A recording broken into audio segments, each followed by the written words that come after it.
Praise the Lord. Okay, tayong ay manatiling nakatayo.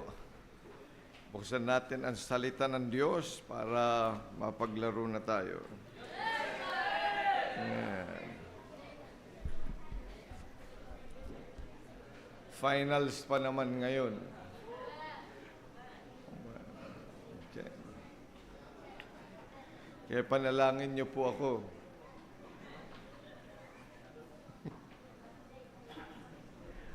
Matthew chapter 6.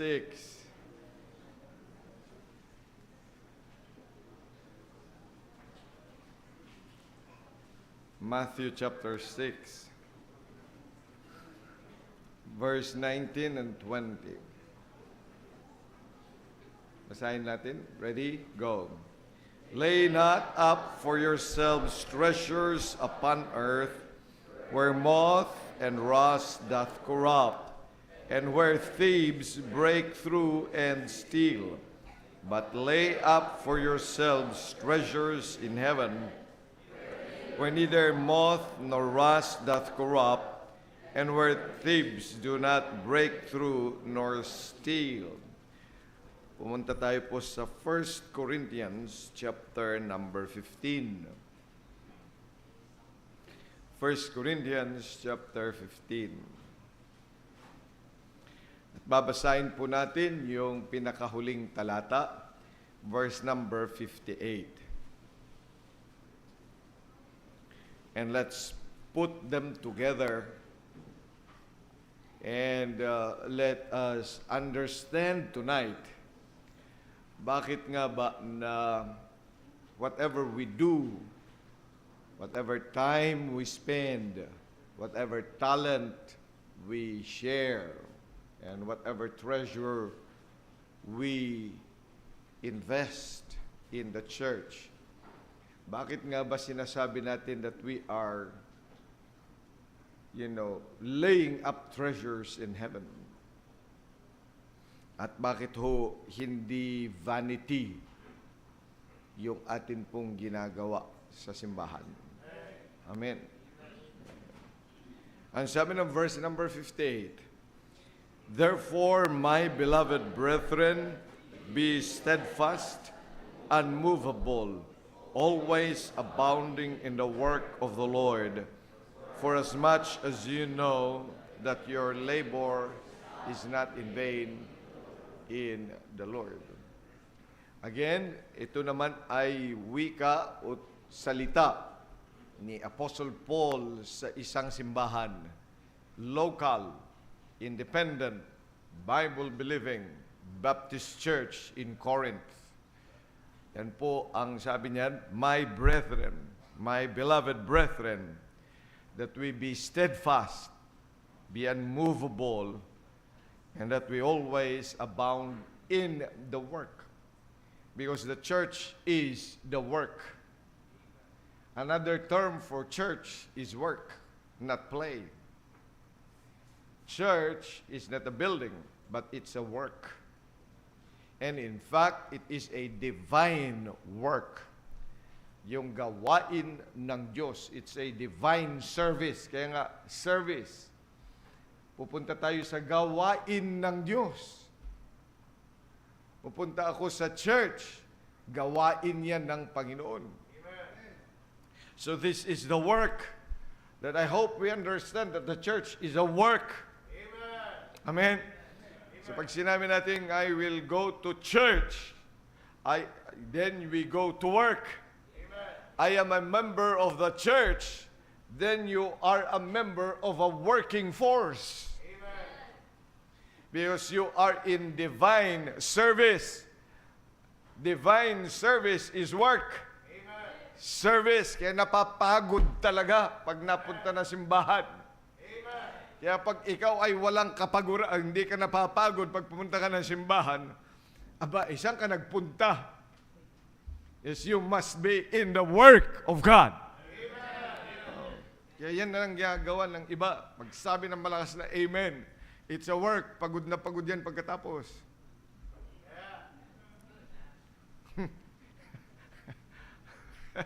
Siyempre, nag-amen ka just to fire up the preacher. Oh. Hindi yan natulog kasi pagkatapos ng everything, pagkatapos yung natulog ka, paglabas mo, talaga refresh ka. I'm so much refreshed. Nakatulog. Hindi ka, wala ka sa gawain. Nasa tulugan ka. So, your labor is not in vain in the Lord. Dakilang Diyos, pagpalain mo pong muli ang amin pong patuloy na pag-aaral sa mahalaga sa iyo at sa mga bagay na dapat namin patuloy na binibigyan nga po ng importansya sa amin pong buhay.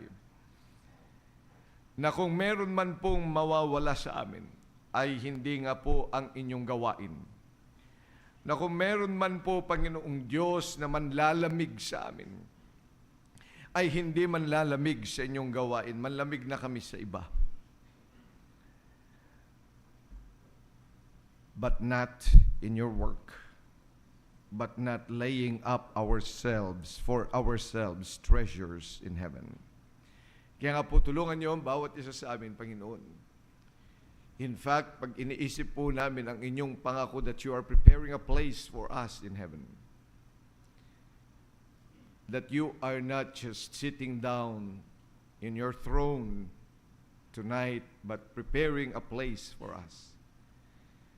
At kung iisipin pa namin ang inyo nga pong ginagawa, not only to prepare, but also to intercede for us at times when we pray.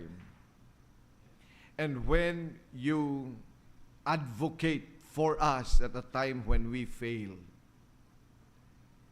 And daily we do fail. But Lord, you are not weary. Hindi ka po napapagod. Hindi ka po nagsasawa sa amin. Kaya nga po, dare any one of us na magsawa sa iyong gawain. Kaya tulungan niyo po ang inyong lingkod at ang bawat isa sa amin na kung meron man sa amin ang nasa mountaintop o nasa plateau ng amin pong buhay, or maybe in the valley, maybe walking through the valley of the shadow of death, ay hindi po kami magsasawa, Panginoon, na maglingkod sa inyo pong gawain. Maraming salamat pong muli sa pagkakataong ito sa pangalan ng Panginoong Hesus. Amen. Okay, please take your seats. So tonight is is a lesson that will encourage us na tama yung atin pong pinuntahan at pinupuntahan, na tama ang atin pong ginagawa, na tama ang ating mga pinagkakaabalahan. That if we have left behind some of the things that, we have worked for years and worked hard for it, pero iniwan natin pansumandali. Mga bagay sa ating buhay na marahil napakahalaga din naman, pero iniwan natin, that needed our attention, pero iniwan natin for a time being, because we would want to be at the work of the Lord. He said, your labor is not in vain in the Lord. Na may mga bagay marahil na isinuko din natin, na para sana sa atin, na para sana yung buhay natin ay medyo mas maalwan, na yung meron yung kapitbahay natin, mga kaibigan natin, mga relatives natin, meron sila, pero isinuko natin alang-alang sa gawain ng Diyos. I hope and I pray that tonight's lesson will tell us that that is laying up treasure in heaven, that we will enjoy ourselves in the next few more, in the next in heaven forevermore. That indeed our labor is not in vain in the Lord. na kung sa panahon ng matagal na ating paglilingkod ay marahil marami na tayong napagdadaanan at bumibigat, pabigat ng pabigat ang atin pong mga responsibilities, pabigat ng pabigat yung atin pong buhay, at kung minsan ay hindi na tayo makagulapay sa ating mga ginagawa, ay hindi mo pa rin isusuko ang mga bagay that will never be in vain. And that should encourage us. You see, the church, as we have been learning for many weeks now, na magmula pa doon sa puso at isipan ng Diyos, nais niya na kasama tayo, na makasama tayo ng Panginoon because He loved us so much. Amen. He wants to dwell with us. Na doon sa Garden of Eden, when He had so close a communication with Adam and Eve, na sa lahat ng creation ng Diyos siya yung minahal. He was created according to God's image. Ibang-iba siya sa hayop. Hindi siya sa mas mataas lang sa hayop, kundi ibang-iba sa hayop, ibang-iba saan? Sa halaman, sa lahat ng mga nilalang ng Diyos. Sapagkat tayo po ay create, nilalang ng Diyos according to His own image. Kung ano yung meron siya, ay ibinigay sa atin. Amen. And He breathed into Adam's nostrils the breath of life. And so Adam became a living soul, an eternal being, just as God was or is. Amen. Kaya po ganun na lang ang pagsinta ng Panginoon sa bawat isa sa atin.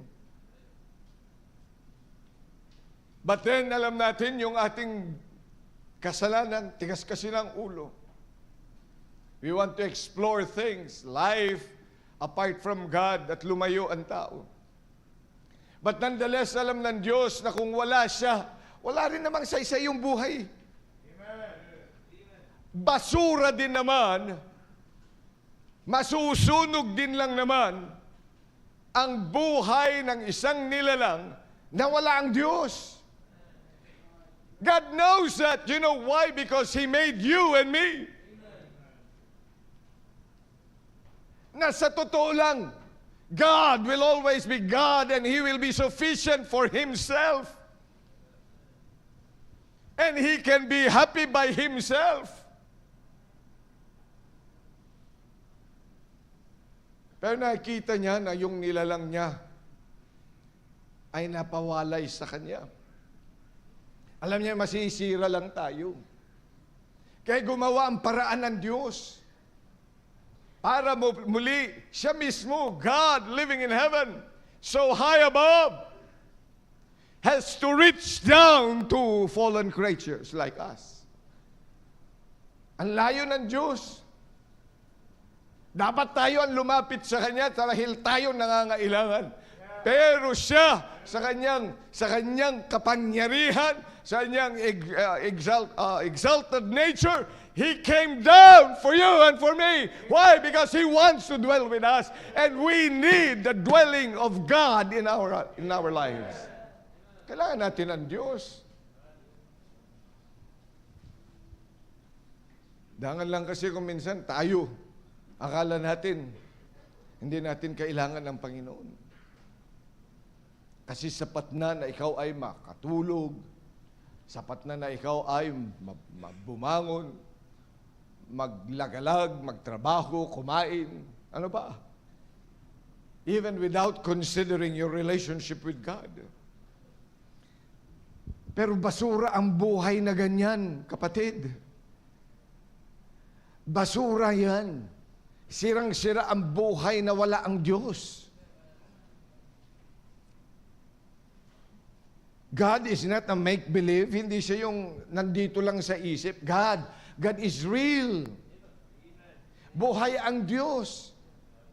Kung kagaya ng mga tao, mga mahal mo sa buhay, mga kakilala mo, mga kaibigan mo, mga kapitbahay mo, mga kaklase mo, mga katrabaho mo, that are real, na kapag wala sila, nalulungkot ka. God is also real. That the soul, that He only can satisfy your soul. Siya lang naman yun eh. Mga pansamantala yung mga ibinibigay na satisfaction ng sanlibutan, ng companionship ng tao, ng paikipagkaibigan nila sa atin, ng pera, and everything on this world really is vain. Kasi temporal lang yan eh. Hindi naman yan nagtatagal. But God loves us. And because we were created in His own image, ang kailangan natin talaga ay ang presensya ng Diyos sa ating buhay, the person of God Himself. And so, He said, I have to dwell with them. Kaya kahit malayo, malayo ang agwat, He has to make the perfect way. At dahil hindi lang niya mahal ang individual, mahal niya ang bawat isa, ang kanyang kalipunan. And so He said, make a tabernacle where I can dwell with you. Alam mo, hindi kompleto talaga ang atin pong pagkakilala sa Diyos at ang relasyon natin sa Panginoon kung hindi tayo maglilingkod sa Kanya. Because that essentially is the way we were created. Kaya tayo nilalang para maglingkod sa Diyos. And we cannot get away from that. We cannot do away from it. Dapat talaga yun ang ginagawa mo para fulfilled ka. Huwag tayong ilagay sa ating isipan na fulfilled na ako kung nakapagtapos na ako, may bahay na ako, may pamilya na ako, napag-aral ko ng aking mga anak, pwede na akong mamatay. I am already a fulfilled father. I am a fulfilled mother. You are not fulfilled unless you have been serving God. Dapat yan ang ilagay natin sa ating isipan at sa ating puso. Kaya nga ang Diyos mismo ay nagwika na kailangan magtayo ng tabernakulo. Kahit sila sa kanilang paglalakad, ang tabernakulo was there. Kahit sila po ay busy, kahit uncomfortable. Nais ng Diyos na maglingkod sapagkat yun lang magbibigay talaga sa kanila ng respite. Yung bang kapahingaan, yung totoong kapahingahan, na kahit pa sila'y naglalakbay, makararanas sila ng kapahingahan ng kanilang mga kaluluwa. Na kahit pa nandun sila sa wilderness na naglalakad at gutom sila, makararanas sila ng provision ng Diyos that God is able to give them bread in the wilderness, furnish them a table in the wilderness. You see, kahit wala silang, NPA sila, kahit wala pa silang permanent address, pero makararanas sila ng refuge sa Panginoon because there is a tabernacle. Minsan kasi naiisip natin, pag nakapagpagawa na ako ng bahay, pag ito na, meron na kami sariling ganito at sariling ganyan, I think I can be fulfilled. No, God. Kaya nga po itinulak niya, siya mismo yung author. Magmula doon sa Egypt, dalhin niya yung millions of people doon sa Promised Land. Naglakbay sila for 40 years. But He was always providing light at nighttime. He was always providing shade at daytime. He wanted them to serve Him no matter what. Kahit anong busy nila, kahit uncomfortable, kahit pa maraming problema, kahit walang tubig, kahit yung tubig nila ay mapait, kahit wala silang makain, kahit mga pinagtutuklaw na sila ng ahas, kahit meron na silang mga sakit, kahit hinahabol sila ng kaaway, na maaari pa rin silang makapaglingkod. Kaya nga sabi ng Diyos, make a tabernacle. Because I'd like you to dwell with me because I'm a person. Persona ang Panginoon. Hindi siya make-believe. Hindi siya yung God is watching us from a distance. Kundi kasama natin siya. Kaya may tabernacle. Pagdating niya doon sa promised land, kung may permanente na silang address, God was there also in the temple. At alam natin yan, napag-aralan natin, yan ay ginastusan ang tabernakulo, milyon-milyong dolyares, ang mga inilaan para diyan. Na kahit sa kanilang kahirapan at paglalakbay, they were able to produce a great work.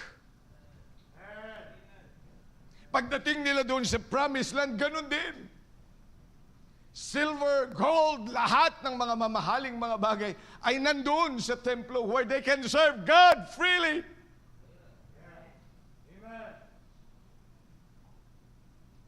Pero lahat ng mga yan ay sinira ng mga kaaway. But God said, I will make a small sanctuary with you. And through the synagogues, people still had to gather together. Pakita sa kanila that I will be with them. Where 2 or 3 are gathered in my name, I will be in the midst of them. Amen. In preparation for that great church. Kaya pagdating ng Panginoong Hesukristo, the fullness of time has come. And then He came here and called His disciples. And He started His assembly. He started His body. He started His work. Where you and I, though estranged from the commonwealth of Israel, mga estranghero tayo dati yan. We are so far from the Jews. Ang layo natin. Pilipino tayo, mga pandak tayo. Ang ating mga ilong ay hindi katangusan. Mga busangsang. Ang ating height, hindi height. Hindi umaabot sa pulpito. Hindi talaga po pwede. Pero maraming salamat sa Panginoon. Tinanggal lahat ng Panginoon yan through the death at Calvary. Through the blood sacrifice and the body sacrifice of my Christ. Para muli, ang mga nananampalataya, kahit pa Pilipino yan, ay maaaring magkaroon ng taste of that which is heavenly. Maraming salamat nakarating ngayon sa Los Baños. In 1980s, naging Bible study. At yung simbahang yan, way back in the Old Testament times, in the heart of God, in the foreknowledge of God, that the church was formed in Jerusalem. At inatasan niya yan lumarga sa iba't ibang mga lugar. Noon ayaw nilang umalis sa Jerusalem, nagpadala ng Diyos ng persecution para sila'y lumayas doon at mag-umpisa ng mga gawain. At nakita natin isang gawain naging prolific ay ang Antioch. Na nandun ginamit si Apostle Paul na nagtatag ng maraming mga simbahan in Minor Asia. At yan, through the years, nakarating sa Inglaterra, nakarating sa Amerika, at ang Amerika ay nagpadala dito sa Pilipinas. And here we are now! Sino mag-aakala na magkakaroon tayo ng pagkakataon na mapabilang tayo doon sa plano ng Panginoon? That's why the church is really a very important institution. Amen. Na dapat nating mataas ang pagtingin natin dyan. Yeah.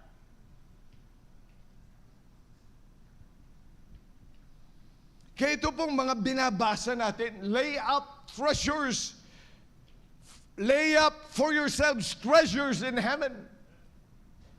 Ito na yung katuparan ng mga sinasabi ng Panginoon po, pwede mag-lay up.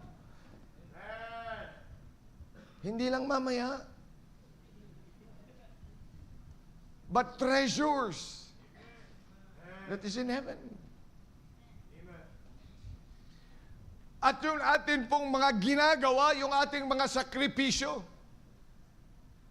yung atin pong mga serbisyo, will never be in vain when it is in the work of the Lord. Amen.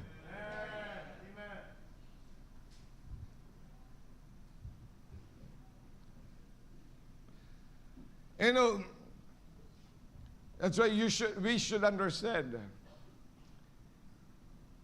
that importance. At ngayong gabi ay gusto ko rin tingnan natin ang anggulo that indeed, the church, bakit ba hindi sayang ang ginagawa natin sa simbahan, hindi sayang yung talento mo, hindi sayang yung iyong oras na ginugugol, hindi sayang yung perang inilalaan mo, yung treasure mo. It's because the church is an eternal thing. Oh, eternal po yun. Tingnan nyo, Revelation chapter number 19. Revelation chapter 19.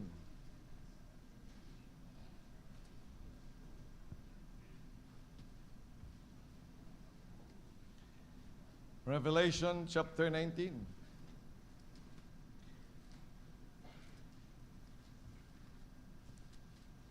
Hindi po magtatapos. Kaya lang sinasabi natin that this is a church age, yung ating panahon. Pagkatapos ay matatapos na, hindi ibig sabihin na tapos na. Pag dumating na yung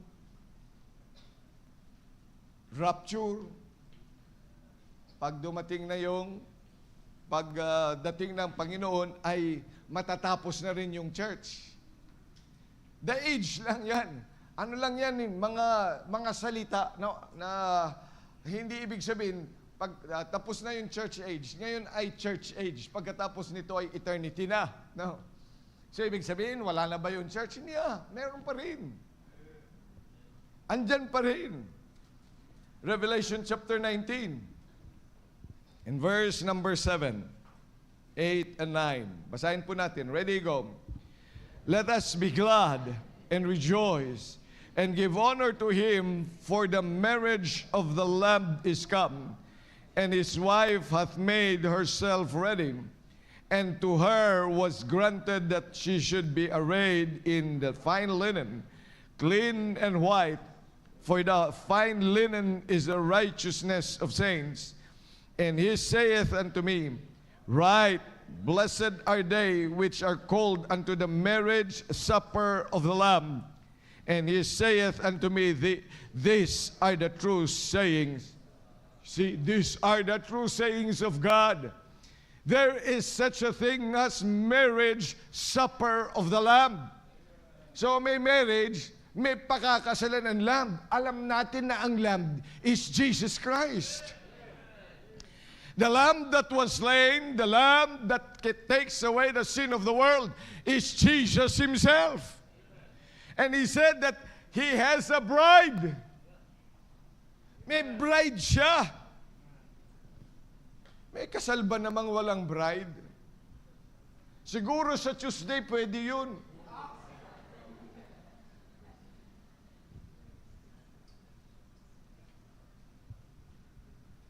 Kaya bilang mga anak ng Diyos, pag sinabi may marriage supper, di mayroong bride at mayroong groom. Amen?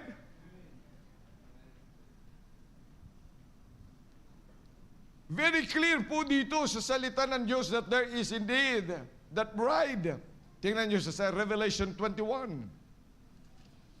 Revelation 21, inulit pa. Ang sabi ng Diyos, these are the true sayings of God. Totoo yan. Salita ng Diyos yan. Ang Panginoon mismo nagsabi niyan, hindi si pastor. Hindi kung sino man yan na aral ang Diyos. We believe that the Bible is the Word of God.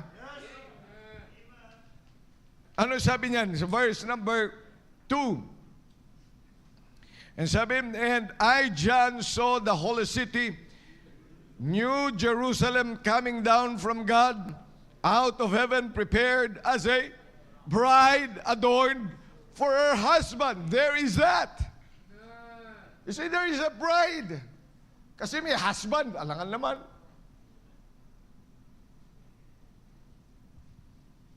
Verse number 9.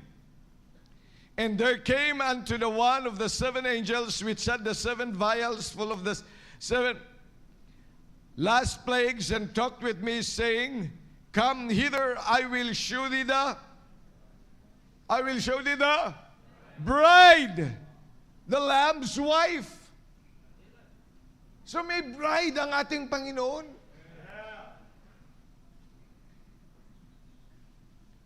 Chapter 22, Revelation. Ito po yung hindi pa mangyayari, mangyayari pa lang. And this will be in heaven. This will be to eternity. Revelation chapter 22, verse number 17. And the Spirit and the bride, and the Spirit and the bride say, Come. And let him that heareth say, Come. And let him that is athirst come. And whosoever will, let him take the water of life freely. There is that bride. Andun pa rin yung bride. Hindi nawawala. Kaya tanong, sino yung bride na yan? Of course, it's the church. The church is that bride. Paano po natin mapapatunayan na yan ay church? Jesus Christ Himself said it. Tingnan mo, doon tayo sa Gospels. Matthew, chapter number 9. Nandyan lang sa 4 na librong yan, ang mga bagay na yan. Matthew chapter 9. Anong sabi ng verse number 15? Matthew chapter 9, verse 15. Pero basahin muna natin sa verse number 14. Then came to him the disciples of John, saying, Why do we and the Pharisees fast oft, but thy disciples fast not? Bakit ganun? Lagi kami nagfa-fasting. Yung mga disipulo mo, Panginoong Jesucristo, si Jesus Christ. Hindi man lang sila nagfa-fasting. Kaya nagfa-fasting din tayo, no? Ano sabi ng Panginoon? Verse number 15. Let's read. Ready, go. Can the children of the bride chamber mourn as long as the bridegroom is with them? But the days will come when the bridegroom shall be taken from them, and then shall they fast. Paano nagfa-fasting yan? Kasama nila ako. He's referring to himself as the bridegroom, the groom. Pero pag ako'y umalis na, magpa-fasting na yan. No, di ba? Magpa-fasting na tayo.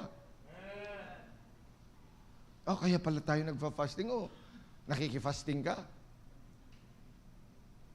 Ay baka hindi ka kasama doon sa body of Christ.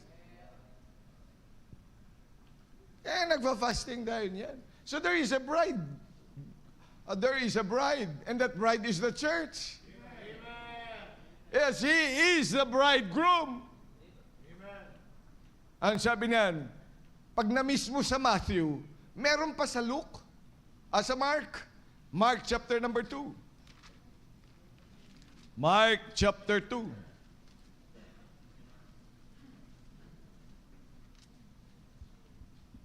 Mark chapter 2. Verses 19. May basahin din natin verse 18. 19 and 20. But we read verse 18. Ready, go. And the disciples of John and of the Pharisees used to fast. And they come and say unto him, Why do the disciples of John and of the Pharisees fast, but thy disciples fast not? But si John, yung disciples ni John the Baptist, nagfa-fasting sila lagi. Pati yung mga Pariseyo. Verse number 19. Ready, go. And Jesus said unto them, Can the children of the bride chamber fast while the bridegroom is with them? With them they cannot fast, but the days will come when the bridegroom shall be taken away from them, and then shall they fast in these days. You see, kung na-miss mo man, nawala sa iyo ang Book of Matthew, meron pang Book of Mark. Meron pa sa Book of Luke. Tingnan natin. Luke chapter number 5. Luke chapter number 5. Ba't mahalaga itong inuulit na ito? Again, let me say it. Number 1, kapag sinabi ng Diyos once, that's already important. Kaya po naniniwala tayo na yung lahat ng sinulat dyan sa salita ng Diyos, importante yan. Hindi po pwedeng mawala kahit man isa. Neither tittle nor jot until it is fulfilled.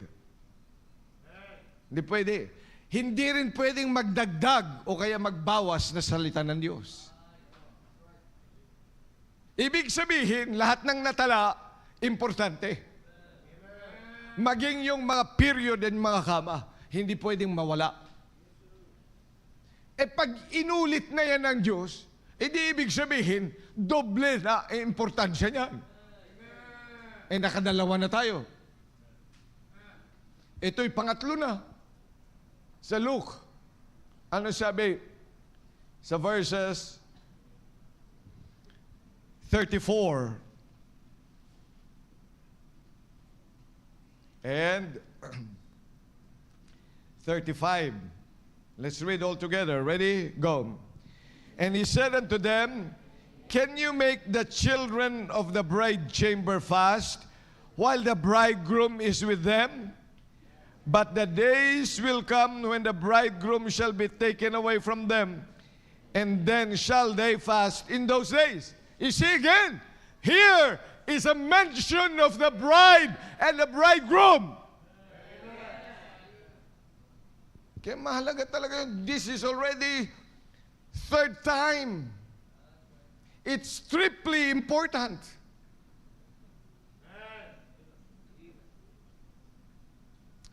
Mahalaga din yan eh. Alam mo bakit sa Matthew, pinipresenta ang Panginoon bilang hari? Kaya kung hindi ka adapt doon sa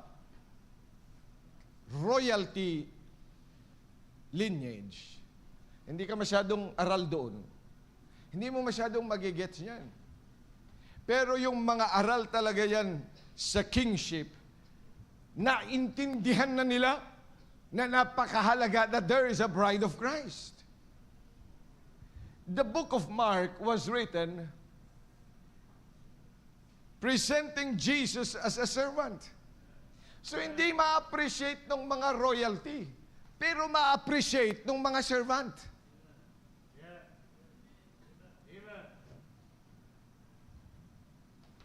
So hindi mo man ma-appreciate because you are a royalty. If you read the book of Mark, but if you read the book of Matthew, you are supposed to appreciate it. Dito sa book of Luke, Jesus Christ is presented as the perfect man. Siya yung sinusundan. Pero dito po ay nabasa pa rin natin, di ba? Sa 34 and 35. The same thing. Okay, kung mga matatalino, sino pong mga matatalino dito? Yung we look for someone, kasi si Luke was a doctor, physician. So hindi siya nagbibiro nito. Professional siya. You think you are a professional? Read the book of Luke. At book of Luke lang ang nagtala patungkol sa virgin birth of Christ. And now he is also talking about the bride. Tingnan natin sa book of John, chapter 3. Nandyan ba kaya John? John chapter 3. John chapter 3. The book of John was written to the general patronage, ika nga, general readers, to those who know about God. John chapter 3, verse number 29. Ang sabi ng salita ng Diyos, He that hath the bride is the bridegroom, but the friend of the bridegroom, which standeth and heareth him, rejoiceth greatly of the bridegroom's voice. This my joy, therefore, is fulfilled. Sino nagsasalita? Si John the Baptist. Ako kaibigan ng bridegroom. And he it is. He must increase, and I must decrease. So he has a bride. At ito po'y naiintindihan doon pa lang sa gospel, kaya itinuro din yan sa mga hintil. Si Apostle Paul, nung nagsusulat siya, dito nga po sa Corinto, ay napakaliwanag nung kanyang isinulat sa kanila sa 2 Corinthians chapter 11. 2 Corinthians chapter 11. 2 Corinthians chapter 11 and verse number 2.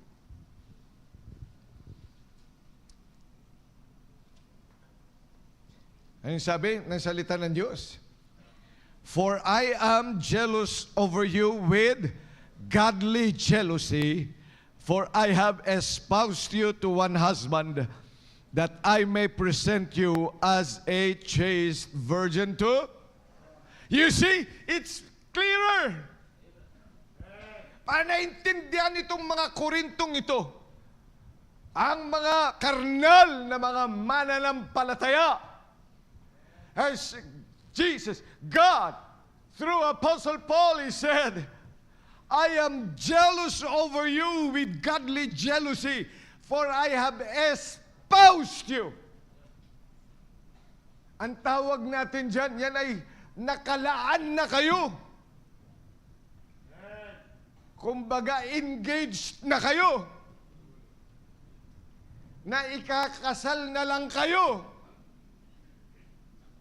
sa September 2028. Tagal pa, pero at least nakalaan.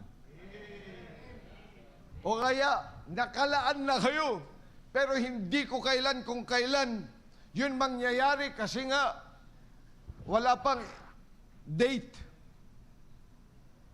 Hindi nga pinangalanan ng Panginoon kung kailan magkikita ang bride at saka ang Panginoon. Amen? Undated po yun.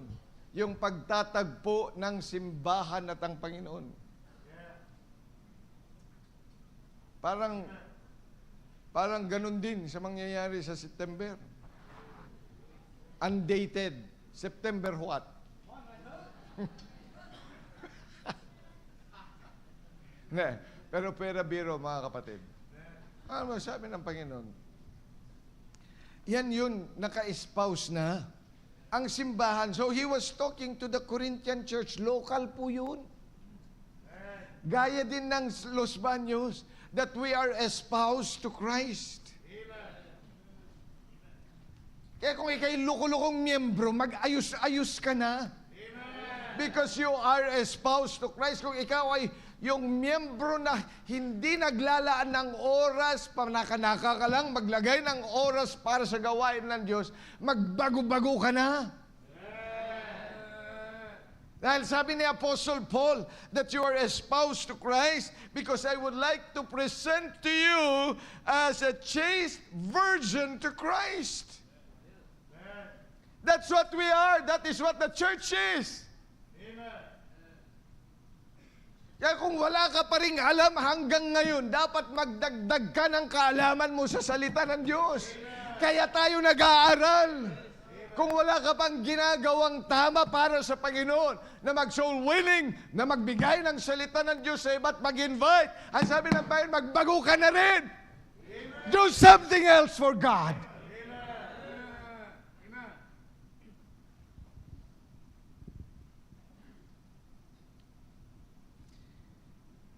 Nais ng Panginoon, nais ni Apostle Paul presenta a carnal church as a chaste body to Christ. Ang puro, dalisay. Kaya nga tayo, we are on to perfection. Dapat nagbabago ka naman. Dapat mas maigi ka kaysa kahapon. Amen? How are you today? Ano? Sagot mo na naman, same.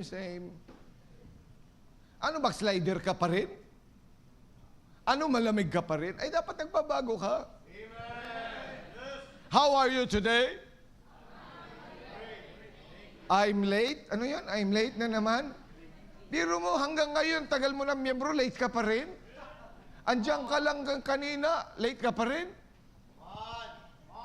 Pakalat-kalat ka lang dyan sa labas, pero wala ka pa rin, late ka pa rin? Magbago-bago ka naman next Sunday. Kung darating pa ang Monday.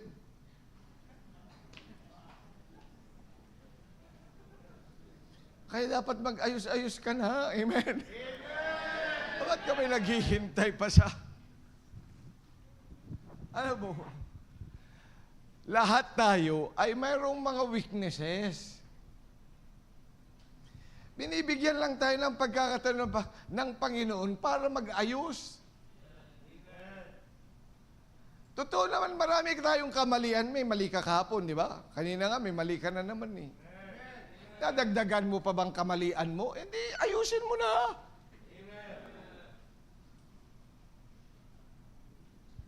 Bilang mga anak ng Diyos, dapat nating tandaan that we are that bride of Christ.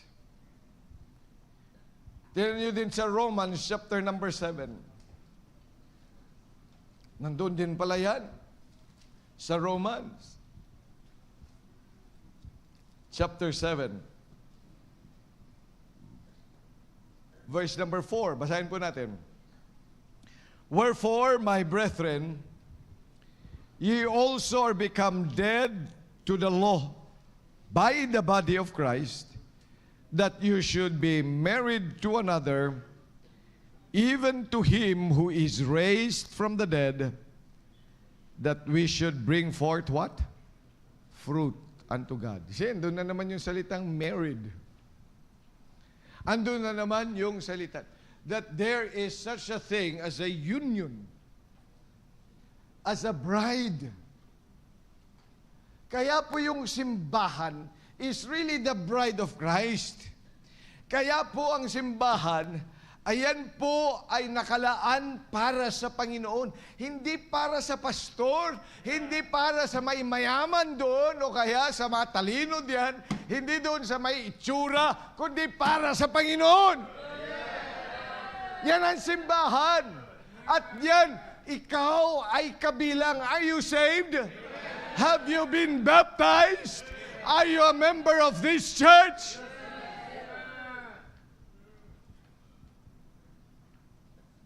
Kaya ano man yung ginagawa mo.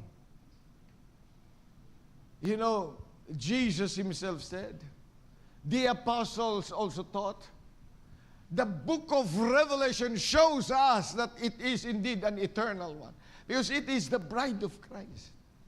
And in fact, if we trace backwards to the Old Testament, makita natin yung mga pictures of the Old Testament about this bride.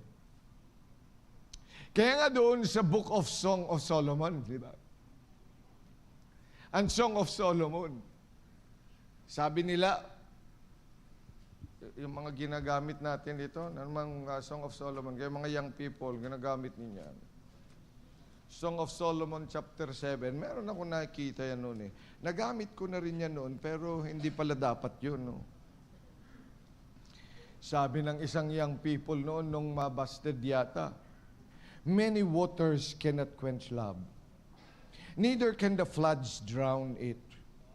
If a man would give all the substance of his house for love, it would utterly be contemned. Saan yun? Ngayon, sige, young people, buksan nyo. Song of Solomon chapter 8. Pero pag manliligaw ko nyo, huwag nyo itong gagamitin. Ito ay ginamit ng Panginoon sa simbahan. Ang nakalagay dyan? 8:7. O kaya verse 6 muna. Basahin natin. Young people, tayo nga kayong lahat. Mga lalaki muna. Okay, pakibasa nga. Ready, go. Set me.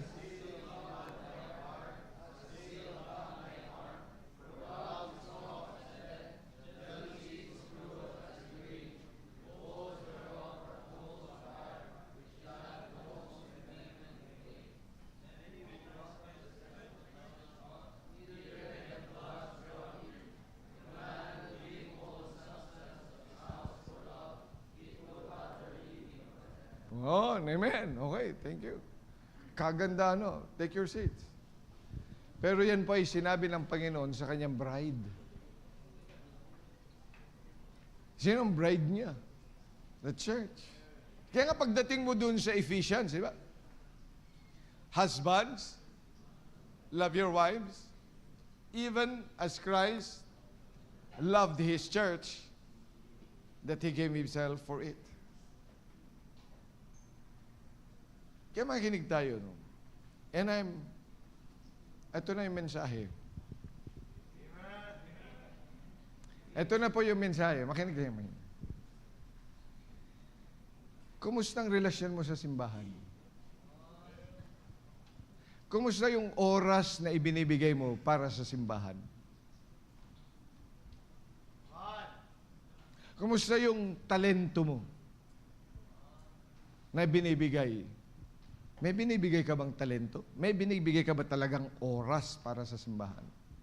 May binibigay ka bang treasure sa simbahan? Meron naman, pastor. Good.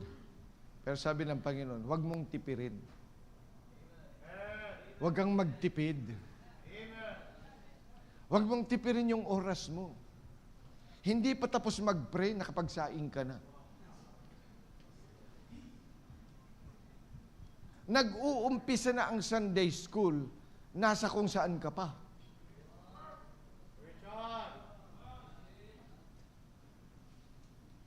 Maglilingkod ka na rin lang sa Panginoon, kakanta ka na sana sa choir, pero wala ka pa. Huwag mo naman tipirin.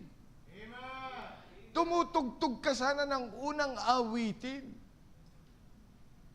Pero tinitipid mo yung oras mo kasi I'm so busy, Pastor. I have so many commitments.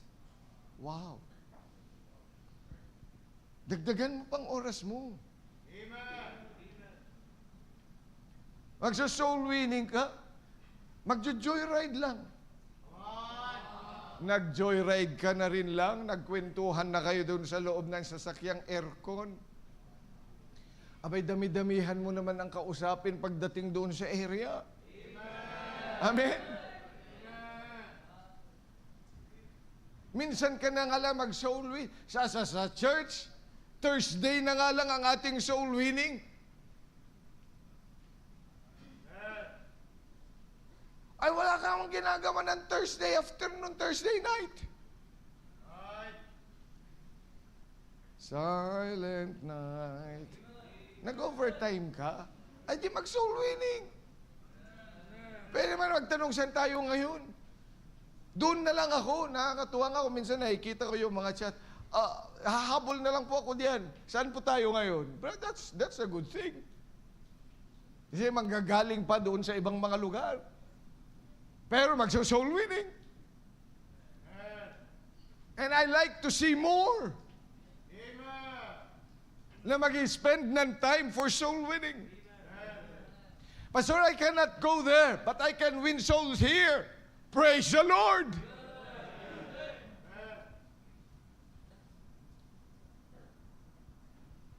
Iyon na lang ilalaan natin.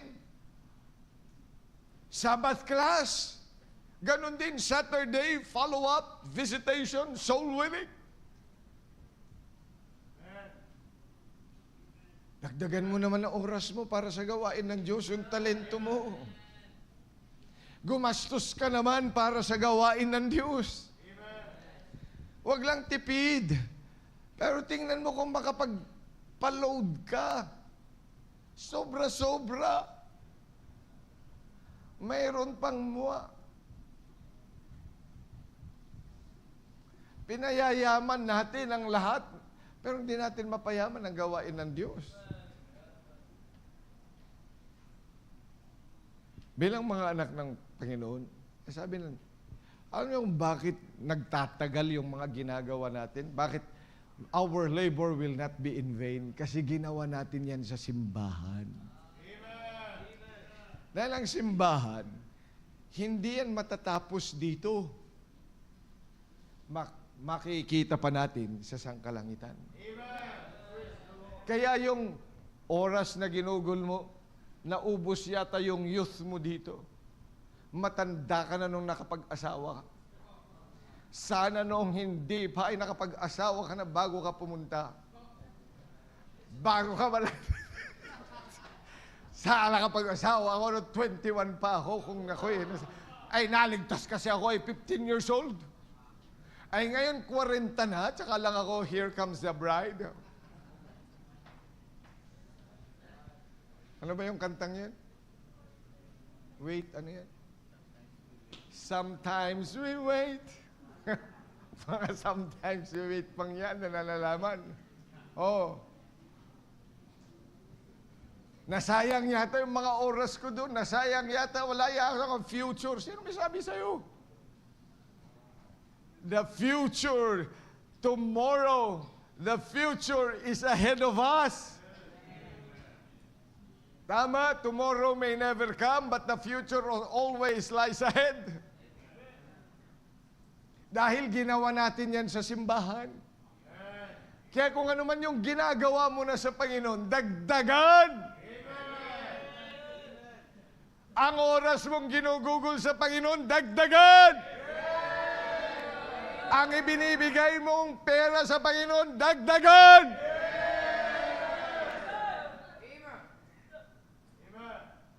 Magdagdag ka naman ng oras, wag lang yung pagbabasketball, magdagdag ka hanggang alas 10. Pagkatapos ay may magte-text ng ingay-ingay. Tutulog na mga kapitbahay, maingay pa rin. Alas 10 na yan, at kahit umuulan, talagang shoot na shoot pa rin. Ay dapat sa gawain ng Diyos ganun din. Amen? Hindi naman ako killjoy. Gusto ko yung ginagawa nyo na maglaro. Kaya nga inuna natin yun, di ba? Priority. May laruan na kayo. Sa susunod, palalagyan natin ng bubong. Para bumagyuman. Tapos lalagyan na rin natin ng kaya kahit hanggang alas 2 ng madaling araw. Maglaro kayo doon kung gusto nyo. Kung gusto nyo doon matulog na doon na kayo matulog. Pero kinabukasan kayo ang magtatabas lahat. Ay, bala ko naman talaga yun. If the Lord just gives us the money, di pa covered court natin. Di dadami na ang aatin sa hapon.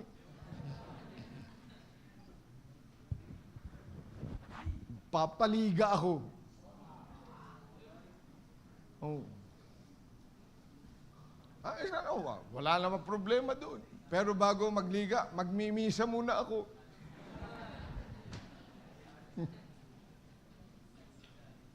Oh. Para marinig nila ang salita ng Diyos. Mag-invite pa kayo kahit sinong gusto nyo i-invite. Mag-i-evangelistic meeting muna. Pagkatapos din ng laro, mayroon pa ulit.